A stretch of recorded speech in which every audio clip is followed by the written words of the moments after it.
Welcome back on Southeast Texas Weekly. Joining us to talk more about these political matters and the momentum in the Republican Party as we go into the primary caucus season, James Shannon with the Examiner. Great to see you, sir. Good to see you.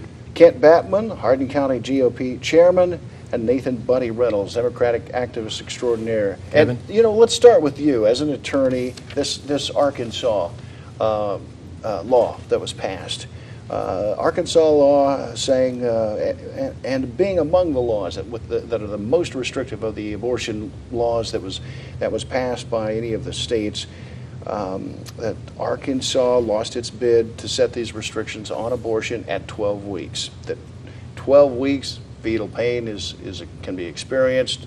Arkansas wanted to pass a law that said at 12 weeks, there's a cutoff and abortions are not legal after that point, at which an appellate court then ruled that is unconstitutional. How do you see it? How's this national debate going to shake out? Well, the law was, or the Supreme Court has said that the fetus has to be viable, and I think on a technical matter, the state of Arkansas didn't present evidence that a fetus would be viable after 12 weeks. Mm-hmm. So that's why they hung up and they kicked it out. Would not be viable. Seems like a big fight. They still won the battle, saying that I think the mother still is required to get a sonogram. Mm-hmm. Mm-hmm. Which we have here, and then our bill is four months instead of 3. So evidently we could prove viability in that month difference. If they could eventually get viability back to conception, that would create other problems. But they don't have 12 weeks. I don't think they have any evidence of viability being at 12 weeks. Well,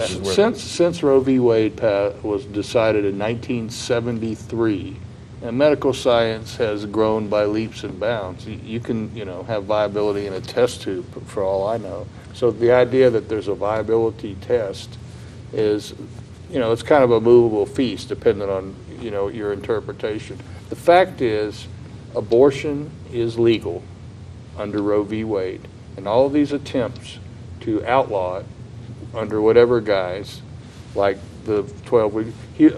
Texas came back a few years ago and put all these strict requirements on the abortion clinics. Had to be decked out like a surgical suite where they're doing open heart surgery. Right.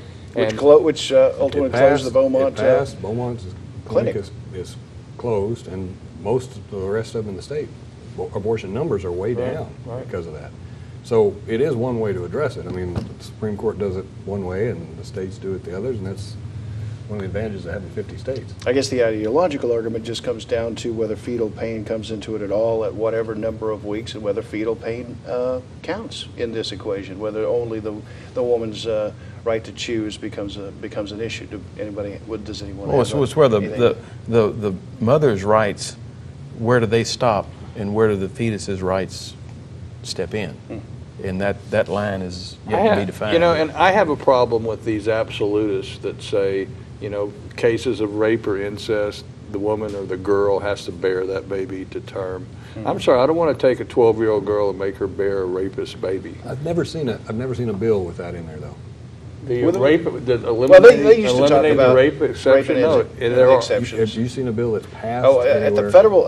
No, I don't none know of these if I've states that I know. I don't know if I've ever seen a bill. I guess, but the case of rape or incest does not get special consideration. What do we think? Just politics. Let's get away from actual substance. I'm tired of defending abortion. Let's get away from actual substance and talk about politics. That's far more fun. Any momentum on the GOP side, guys? Rick Santorum excite you, James Shannon? Did you cancel the rest of your events for that day and Rick Santorum celebrate? Is dead in the water, and all they have to do is play the tape from last time. Rick Santorum, the one who opposes birth control. That's one of the dirty little secrets of the Right to Life movement. They just don't want to ban abortion. They want to ban birth control. Why? Because as Rick Santorum said when the tape recorders are running, because birth control permits things in the sexual realm that should be prohibited. I got to tell you, my wife heavily involved in the Crisis Pregnancy Center here in town, and I'll confess on television that she's been practicing birth control for 30 years. I got to disagree with that statement about the Right to Life movement. I think that might be a bit of a stereotype on the right for Rick Santorum notwithstanding. There is a well-established undercurrent that's not only anti-abortion, it's anti-contraception. It's tiny. It's very, very, very tiny. I think Rick Santorum spoke for that tiny sliver of religious fanatics. There may be, and that may be why he won't do well, but. That's his base. That's And not, you know, that's Rick not the right to life base. Rick Santorum enjoyed the success he did when he was one-on-one with Romney. When he was the anti-Romney, he won a few primaries. Yeah. Left to his own devices, I don't see it. You know what? I do agree with you there. Who I'm starting to like, qualified, is Rand Paul. I read an article in the Washington Post yesterday that said the decline of Rand Paul. And all the reasons it cites that he's declining is because his common sense approaches that are antithetical to the I Republican can't believe I platform. lived long enough to hear that. Of course, There's a lot of Democrats saying that, by the way. there's still a reason why his father's followers were called Paul-tards, and Rand has a lot of that same base. Well, we're going to talk about Carly Fiorina then, also new in the sphere, maybe getting out there a little more in South Carolina when we come back on Southeast Texas Weekly.